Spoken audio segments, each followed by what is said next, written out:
আসসালামু আলাইকুম ওরহমতুল্লাহি ওবরাকাতুহ। দিনী আমল ইউটিউব চ্যানেলের দিনী ভাই বোনেরা, আশা করি আল্লাহ তাআলার অশেষ রহমতে আপনারা ভালো আছেন, সুস্থ আছেন। আলহামদুলিল্লাহ। আজকে একটি নতুন ভিডিও নিয়ে হাজির হয়েছি। মহিলা মা ও বোনদের জন্য আজকে নামাজ পড়ার সঠিক নিয়মটি নিয়ে আলোচনা করব। অনেক মা ও বোন সঠিক নিয়ম না জানার কারণে হয়তোবা অনেকেই নতুন নামাজ শুরু করেছেন, কিংবা যারা পুরাতন বহু বছর ধরে নামাজ পড়ছেন সেই সমস্ত মা ও বোনেরা যে সমস্ত ভুলগুলো করে থাকেন সেগুলো আপনাদের সামনে তুলে ধরব, এবং কিভাবে সঠিক নিয়মে সহি নিয়মে নামাজ আদায় করবেন তার সহজ বাংলা ভাষায় সুন্দর করে বোঝাই দেব ইনশাল্লাহ। আশা করছি ভিডিওটি মনোযোগ দিয়ে সম্পূর্ণ দেখবেন। প্রিয় মা ও বোনেরা, আপনি কি নিশ্চিতভাবে জানেন একজন মুসলিম নারী কিভাবে সঠিকভাবে নামাজ আদায় করবেন? নামাজ আমাদের জীবনের সবচেয়ে গুরুত্বপূর্ণ ইবাদতগুলোর একটি, কিন্তু অনেক নারী ছোটবেলা থেকে নামাজ পড়লেও কিছু বিষয় সম্পর্কে দ্বিধায় থাকেন। যেমন হাত কোথায় বাঁধতে হবে, তাকবীর বলার সময় হাত কতটুকু ওঠাতে হবে, রুকু কিভাবে করতে হবে, সিজদায় হাত ও কনুইয়ের অবস্থান কেমন হবে, দুই সিজদার মাঝখানে কিভাবে বসতে হবে, তাশাহুদের সময় কিভাবে বসতে হবে, এবং তার চেয়ে গুরুত্বপূর্ণ প্রশ্ন হলো পুরুষ ও নারী নামাজের মধ্যে কি কোনো পার্থক্য আছে? আজকের এই ভিডিওটিতে আমরা ইনশাআল্লাহ শুরু থেকে শেষ পর্যন্ত একজন নারীর নামাজের পদ্ধতি সহজ ভাষায় আলোচনা করব। তাই আবারও বলছি, মনোযোগ দিয়ে ভিডিওটি শেষ পর্যন্ত দেখবেন, কারণ শেষের দিকে আমরা নামাজের এমন কয়েকটি সাধারণ ভুল নিয়ে আলোচনা করব যেগুলো অনেক সময় না জেনেই হয়ে যায়। আমি আপনাদের কাছে অনুরোধ করছি তিনি ভাই বোনেরা, আপনারা মন থেকে নিয়ত করে ভিডিওটি সম্পূর্ণ দেখবেন। 1 নম্বর, নামাজের আগে কি কি প্রস্তুতি নিতে হবে। প্রথমেই মনে রাখতে হবে নামাজ শুধু কিছু শারীরিক নাড়াচাড়ার নাম নয়, নামাজ হলো আল্লাহর সামনে দাঁড়ানোর ইবাদত। তাই নামাজের আগে কয়েকটি বিষয় নিশ্চিত হতে হবে। প্রথমত, অজু থাকতে হবে। দ্বিতীয়ত, নামাজের সময় হতে হবে। তৃতীয়ত, নামাজের জায়গা, যে জায়গায় নামাজ পড়বেন সেই জায়গা, শরীর এবং পোশাক পবিত্র হতে হবে। চতুর্থত, কিবলামুখী হতে হবে বা কিবলামুখী হয় নামাজ আদায় করতে হবে। এবং পঞ্চমত, নারীর জন্য নামাজের সময় শরীর যথাযথভাবে ঢেকে রাখা অত্যন্ত গুরুত্বপূর্ণ। আশা করছি বুঝতে পেরেছেন। প্রাপ্তবয়স্ক নারীর মাথা ও চুল ঢেকে নামাজ আদায় করতে হবে। মুখ খোলা রাখার বিষয়ে ফিকহে আলাদা আলোচনা আছে, তবে নামাজের পোশাক এমন হতে হবে যাতে শরীর যথাযথভাবে আবৃত থাকে, আর পোশাক যেন এমন না হয় যে শরীরের আকৃতি স্পষ্ট করে দেয়। দ্বিতীয়, নামাজের নিয়ত করতে হবে। নামাজ শুরু করার আগে অন্তরে নিয়ত করতে হবে। নিয়তের জন্য নির্দিষ্ট আরবি বাক্য মুখে উচ্চারণ করা আবশ্যক নয়। আপনি মনে স্থির করে বলবেন, আমি আল্লাহর সন্তুষ্টির জন্য অমুক নামাজ বা যেই ওয়াক্তের নামাজ সেই ওয়াক্তের নামাজের এত রাকাত আদায় করছি। যেমন আপনি যদি ফজরের 2 রাকাত ফরজ পড়েন, তাহলে অন্তরে ফজরের 2 রাকাত ফরজ নামাজের নিয়ত করবেন। মনে রাখবেন, নিয়তের মূল স্থান হলো অন্তর। তাই নিয়ত করার সময় উচ্চস্বরে বা শব্দ উচ্চারণ করে ঠিকমতো হলো কিনা এ নিয়ে অযথা দুশ্চিন্তার দরকার নেই। তৃতীয়ত, কিবলামুখী হয় দাঁড়ানো। নিয়ত করার পরে কিবলামুখী হয় সোজা দাঁড়াবেন। যদি শারীরিকভাবে দাঁড়াতে অক্ষম হন, ফরজ নামাজ দাঁড়িয়ে আদায় করতে হবে তিনি ভাই বোনেরা। অসুস্থতা বা শরীয়তসম্মত কোনো অক্ষমতা থাকলে বসে নামাজ পড়ার বিধান আলাদা।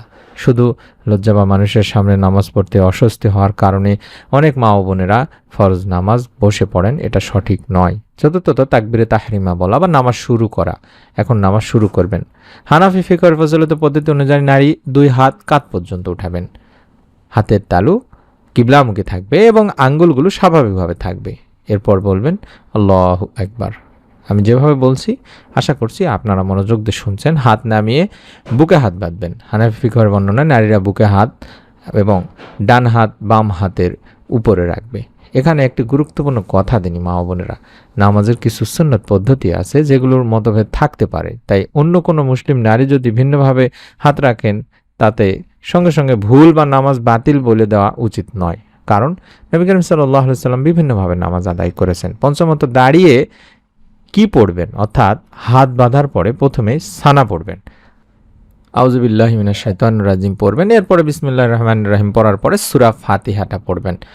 সূরা ফাতিহা শেষ করার পরে আমিন বলবেন। এরপর একটি সূরা অথবা কোরআনের কিছু আয়াত পড়বেন। 2 রাকাত নামাজের প্রতিটি রাকাতে কিরাতের বিধান অনুযায়ী সূরা ফাতিহাও প্রয়োজনীয় কিরাত পড়তে হবে। তবে আপনি যদি জামাতে ইমামের পিছনে নামাজ পড়েন, তখন মাযহাব ভেদে কিরাত পড়ার বিধান ভিন্ন হতে পারে। তাই জামাতে ইমামের অনুসরণ করার ক্ষেত্রে নিজের মাযহাবের নির্ভরযোগ্য আলেমদের নির্দেশনা অনুসরণ করা উত্তম। আপনি যে মাযহাবে আছেন সেই মাযহাব অনুযায়ী নামাজ আদায় করার চেষ্টা করবেন। তবে আপনি যদি নিজেদের মতো করে নামাজ আদায় করেন যে কোনো একটি মাযহাবে, আপনার নামাজ হয়ে যাবে ইনশাআল্লাহ। ৬ নম্বর, রুকু করার সঠিক নিয়ম জানতে হবে। এখন বলবেন রুকুতে যাওয়ার পরে আল্লাহু আকবার, অর্থাৎ এরপর রুকুতে যাবেন। হানাফি ফিকহের প্রচলিত নারীদের পদ্ধতিতে নারী রুকুতে পুরুষের মতো পুরোপুরি শরীর ছড়িয়ে না দিয়ে অপেক্ষাকৃত সংযতভাবে ঝুঁকবেন। হাত হাঁটুর উপর রাখবেন, আঙ্গুলগুলো কাছাকাছি রাখবেন, হাত দিয়ে হাঁটু আঁকড়ে ধরবেন না। শরীরকে এমনভাবে রাখবেন যাতে পর্দা ও শালীনতা বজায় থাকে। আবারও বলছে, হানাফি ফিকহের বর্ণনায় নারীর রুকুতে সামান্য ঝুঁকে হাত হাঁটু পর্যন্ত পৌঁছানো এবং শরীরের অঙ্গগুলো কাছাকাছি রাখার কথা বলা হয়েছে। রুকুতে পড়বেন সুবহানা রাব্বিয়াল আলা, সুবহানা রাব্বিয়াল আলা, সুবহানা রাব্বিয়াল আলা, কমপক্ষে 3 বার পড়া প্রচলিত সুন্নাহ আমল। 7 নম্বর, রুকু থেকে ওঠা। এরপর রুকু থেকে উঠবেন। ইমামের অনুসরণ করলে ইমামের সঙ্গে সঙ্গে উঠবেন বা কিছুক্ষণ পরে ওঠার চেষ্টা করবেন। একা নামাজ পড়লে রুকু থেকে উঠে দাঁড়ানোর সময় বলবেন সামি আল্লাহু লিমান হামিদা, এরপর বলবেন রব্বানা লাকাল হামদ। আমি যেভাবে বলছি আশা করছি আপনারা জানেন, তারপরেও সহজভাবে বলছি। সম্পূর্ণ সোজা হয়ে কিছুক্ষণ স্থির থাকবেন দিনী ভাই বোনেরা। তাড়াহুড়া করে আবার সঙ্গে সঙ্গে সিজদায় চলে যাবেন না। নামাজে ধীর স্থিরতা অত্যন্ত গুরুত্বপূর্ণ। 8 নম্বর, প্রথম সিজদা। এখন বলবেন আল্লাহু আকবার, এরপর সিজদায় যাবেন। সিজদা নামাজের অত্যন্ত গুরুত্বপূর্ণ একটি অংশ। হানাফি ফিকহে নারীদের জন্য সিজদায় শরীরকে অপেক্ষাকৃত কাছাকাছি ও সংযত রাখার কথা বলা হয়েছে। উপরের বাহু শরীরের কাছাকাছি থাকবে এবং হানাফি সূত্রে নারীর জন্য বাহুর নিচের অংশ মাটির কাছাকাছি রাখার কথাও বলা হয়েছে বা উল্লেখ রয়েছে। সিজদায় অবশ্যই কপাল ও নাক, 2 হাত, 2 হাঁটু এবং পায়ের আঙ্গুলের অংশ মাটিতে থাকবে। তবে মনে রাখবেন, সিজদার ভঙ্গির কিছু বিস্তারিত বিষয়ে আলেমদের মধ্যে মতভেদ রয়েছে। অন্য কোনো সহিহ ফিকহ মত অনুযায়ী কেউ ভিন্নভাবে সিজদা করলে তাকে নামাজ বাতিল বলা ঠিক নয়। সিজদায় পড়বেন সুবহানা রাব্বিয়াল আলা, সুবহানা রাব্বিয়াল আলা, সুবহানা রাব্বিয়াল আলা, এভাবে কমপক্ষে 3 বার পড়তে পারেন। 9 নম্বর, 2 সিজদার মাঝখানে বসতে হবে দিনী ভাই বোনেরা। প্রথম সিজদা থেকে উঠে বলবেন আল্লাহু আকবার, এরপর 2 সিজদার মাঝখানে বসবেন। হানাফি ফিকহের প্রচলিত পদ্ধতিতে নারীর বসার ভঙ্গি পুরুষের তুলনায় বেশি সংযত ও পর্দাসম্মত। এরপর দ্বিতীয় সিজদায় যাবেন, তারপর বলবেন বা আবারও বলবেন আল্লাহু আকবার বলে দ্বিতীয় সিজদায় যাবেন এবং 3 বার অন্তত পড়বেন সুবহানা রাব্বিয়াল আলা, সুবহানা রাব্বিয়াল আলা, সুবহানা রাব্বিয়াল আলা। 10 নম্বর, দ্বিতীয় রাকাত। দ্বিতীয় সিজদার পর উঠে দাঁড়াবেন। এখন দ্বিতীয় রাকাত শুরু হবে। আবার সূরা ফাতিহা পড়বেন, এরপর একটি সূরা বা কোরআনের কিছু আয়াত পড়বেন, তারপর রুকু করবেন, রুকু থেকে উঠবেন, তারপর প্রথম সিজদা করবেন, 2 সিজদার মাঝে বসবেন, তারপর দ্বিতীয় সিজদা করবেন। এভাবে দ্বিতীয় রাকাত সম্পন্ন করবেন। 2 রাকাত শেষ বৈঠক, অর্থাৎ 2 রাকাতের শেষ বৈঠকে দ্বিতীয় রাকাতের দ্বিতীয় সিজদার পরে বসবেন।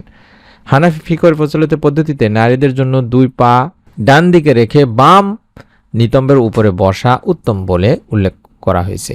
এরপর তাশাহুদ পড়বেন, অর্থাৎ আত-তাহিয়াতু লিল্লাহি ওয়াস-সালাওয়াতু ওয়াত তাইয়্যিবাত, এভাবে পুরো তাশাহুদটি পড়বেন। এরপর দরুদ শরীফ পড়বেন, তারপর মাসনুন দোয়া পড়বেন। চাইলে দোয়া মাসুরা পড়তে পারেন, অথবা চাইলে রব্বানা আতিনা ফিদ দুনিয়া হাসানাতাও ওয়া ফিল আখিরাতি হাসানাতাও ওয়া কিনা আযাবান নার এটা পড়তে পারেন, কিংবা অন্য যে কোনো মাসনুন দোয়া পড়তে পারেন। তারপরে সালাম ফিরিয়ে নামাজ শেষ করবেন, অর্থাৎ সব শেষে ডান দিকে মুখ ফিরিয়ে বলবেন আসসালামু আলাইকুম ওয়া রাহমাতুল্লাহ, এরপর বাম দিকে মুখ ফিরিয়ে বলবেন আসসালামু আলাইকুম ওয়া রাহমাতুল্লাহ। এরপর এর মাধ্যমে নামাজ শেষ হয়ে যাবে দিনী ভাই বোনেরা। যদি 3 রাকাত নামাজ হয় তাহলে কিভাবে পড়বেন সেটাও সংক্ষেপে বলে দিচ্ছি। এখন অনেক বোনেরাই প্রশ্ন করে থাকেন মাগরিবের 3 রাকাত ফরজ কিভাবে পড়বেন। প্রথম 2 রাকাত আগের মতোই পড়বেন, দ্বিতীয় রাকাতের পর বসে তাশাহুদ পড়ে তারপর তৃতীয় রাকাতের জন্য দাঁড়াবেন। তখন আর দোয়া মাসুরা কিংবা দরুদ শরীফ না পড়লেও হবে, অর্থাৎ পড়বেন না। মাগরিবের ফরজের 3য় রাকাতে হানাফি পদ্ধতিতে সাধারণত সূরা ফাতিহা পড়ে রুকু করবেন, এরপর রুকু, সিজদা এবং শেষ বৈঠক সম্পন্ন করবেন। শেষ বৈঠকে অবশ্যই তাশাহুদ, দরুদ এবং দোয়া পড়ে 2 দিকে সালাম ফিরাবেন। আশা করছি বুঝতে পেরেছেন। আবার 4 রাকাত ফরজ নামাজ যেভাবে পড়বেন সেটাও বলে দিচ্ছি সংক্ষেপে। জোহর, আসর, এশার 4 রাকাত ফরজের ক্ষেত্রে প্রথম রাকাতে সূরা ফাতিহা সাথে একটি সূরা পড়বেন, দ্বিতীয় রাকাতেও সূরা ফাতিহা সাথে আরেকটি সূরা পড়বেন, দ্বিতীয় রাকাতের পর প্রথম বৈঠকে বসবেন এবং তাশাহুদ পড়বেন, এরপর তৃতীয় রাকাতের জন্য আবার দাঁড়াবেন, চতুর্থ রাকাত শেষ করে শেষ বৈঠকে বসবেন। শেষ বৈঠকে আপনি অবশ্যই তাশাহুদ, দরুদ শরীফ এবং দোয়া পড়ে দুই দিকে সালাম ফিরিয়ে নামাজ শেষ করবেন। আশা করছি বুঝতে পেরেছেন। তারপরেও যদি কোনো জায়গায় সমস্যা হয় কমেন্ট করবেন, আমি উত্তর দেবো ইনশাআল্লাহ। নারীদের নামাজে আজান ও একামতের বিষয়টিও বলা হয়েছে। আরেকটি গুরুত্বপূর্ণ বিষয় এটি দিনী ভাই বোনেরা, সেটি হলো আজান ও একামত। নারীদের জন্য পুরুষের মতো আজান ও একামত দেওয়া আবশ্যক নয়। বিশেষ করে হানাফি ফিকহে নারীদের আজান ও একামত নেই। তাই কোনো নারী একা ঘরে ফরজ নামাজ পড়তে গেলে পুরুষের মতো আজান একামত দেওয়ার প্রয়োজন নেই। নামাজে আওয়াজ কতটুকু করবেন, অর্থাৎ নারীর কেরাআতের ক্ষেত্রে পরিস্থিতি অনুযায়ী বিধান রয়েছে। একজন নারী একা নামাজ পড়লে ফজর, মাগরিব ও এশার মতো জাহরি নামাজ আওয়াজ করার বিষয়ে ফিকহের আলোচনা রয়েছে। আর যদি এমন পরিবেশ হয় যেখানে গায়ের মাহরাম পুরুষ শুনতে পারে, তাহলে পর্দা ও ফিতনার বিষয়টি বিবেচনা করতে হবে। অর্থাৎ জামাতে ইমামের পেছনে নামাজ পড়ার বিধানও আলাদা। তাই সব পরিস্থিতিকে এক নিয়মে বিচার করা ঠিক হবে না। নারীদের নামাজের কয়েকটি সাধারণ ভুল আপনাদের সামনে তুলে ধরছি তিনি ভাই বোনেরা। এখন আসুন কয়েকটি সাধারণ ভুল এই বিষয়ে নজর দেই। প্রথম ভুল, নামাজে তাড়াহুড়া করা। রুকু ঠিক মতো করার আগেই সিজদায় চলে যাওয়া, সিজদা শেষ হওয়ার আগেই উঠে দাঁড়ানো, এগুলো নামাজের খুশু ও ধীরস্থিরতার পরিপন্থী। দ্বিতীয় ভুল, পোশাকের ব্যাপারে অসতর্কতা। নামাজের সময় চুল, গলা, হাত বা শরীরের কোনো অংশ অনিচ্ছাকৃতভাবে প্রকাশ হয়ে যাচ্ছে কি না সেই দিকে খেয়াল রাখতে হবে। তৃতীয় ভুল, মুখ অর্থাৎ শুধুমাত্র মুখস্থ পড়া, অর্থ না বোঝা। আমরা প্রতিদিন সূরা ফাতিহা পড়ি, কিন্তু যদি আমরা এর অর্থ পড়ি তাহলে নামাজের মধ্যে আল্লাহর সঙ্গে আমাদের সম্পর্ক আরো গভীর হবে। তাই অর্থ বুঝে পড়ার চেষ্টা করবেন। চতুর্থ ভুল হলো অন্যের নামাজকে তুচ্ছ করা। ফিকহের মতামতকে বা মতভেদের কারণে কেউ হাত একটু ভিন্নভাবে রাখলে, রুকু বা সেজদায় ভিন্ন পদ্ধতি অনুসরণ করলে তাকে সঙ্গে সঙ্গে ভুল বা নামাজ বাতিলকারী বলা উচিত নয়। নারীদের নামাজের কিছু অঙ্গভঙ্গি নিয়ে আলেমদের মধ্যে বাস্তবেই মতভেদ রয়েছে। একদল আলেম বলেন নারী ও পুরুষের নামাজের মূল পদ্ধতি একই। অন্যদিকে হানাফি ফিকহে নারীর জন্য কিছু সংযত ভঙ্গিতে উত্তম বলা হয়েছে। তাই মতামতকে ঝগড়ার কারণ না বানিয়ে নির্ভরযোগ্য আলেমের কাছ থেকে নিজের অনুষ্ঠিত মাযহাব অনুযায়ী শেখাই উত্তম। নামাজ শুধু শরীরের ইবাদত নয় দিনী ভাই বোনেরা। আবারও বলছি প্রিয় মা বোনেরা, নামাজের উদ্দেশ্য শুধু 5 ওয়াক্ত কিছু নির্দিষ্ট কাজ করা নয়। অর্থাৎ নামাজ আমাদের আল্লাহর সঙ্গে সম্পর্ক তৈরি করে। আমরা যখন তাকবীর বলি, অর্থাৎ আল্লাহু আকবার বলি, তখন পৃথিবীর সব কিছুর উপরে আল্লাহকে বড় মনে করি। যখন রুকু করি আমরা আল্লাহর সামনে নিজেদের বিনয় প্রকাশ করি। যখন সিজদায় যাই তখন আমরা আল্লাহর সামনে নিজেদের সম্পূর্ণভাবে সমর্পণ করি। তাই সিজদায় হলো বান্দার জন্য আল্লাহর নৈকট্য লাভের মহান সময়গুলোর একটি। তাই নামাজকে শুধু দায়িত্ব হিসেবে নয়, আল্লাহর সঙ্গে সাক্ষাতের সুযোগ হিসেবেও গ্রহণ করুন। নামাজ শিখতে হলে কি করতে হবে? আপনি যদি নতুন করে নামাজ শিখছেন তাহলে একদিনে সবকিছু মুখস্থ করার চেষ্টা করবেন না। প্রথমে ওযু শিখুন, তারপরে নিয়ত শিখুন, তাকবীর, সূরা ফাতিহা, অন্য কোনো ছোট সূরা, রুকুর তাসবিহ, সিজদার তাসবিহ, তাশাহুদ শিখুন বা মুখস্থ করুন, দরুদ শরীফ পড়ুন, মাসনুন যে দোয়া আছে সেগুলো শিখুন। তারপরে ধীরে ধীরে সবকিছু সুন্দরভাবে শিখুন। আর সম্ভব হলে একজন বিশ্বস্ত আলেম বা অভিজ্ঞ শিক্ষিকার কাছ থেকে আপনি সরাসরি নামাজের ভঙ্গি শিখুন বা নামাজ শিখুন।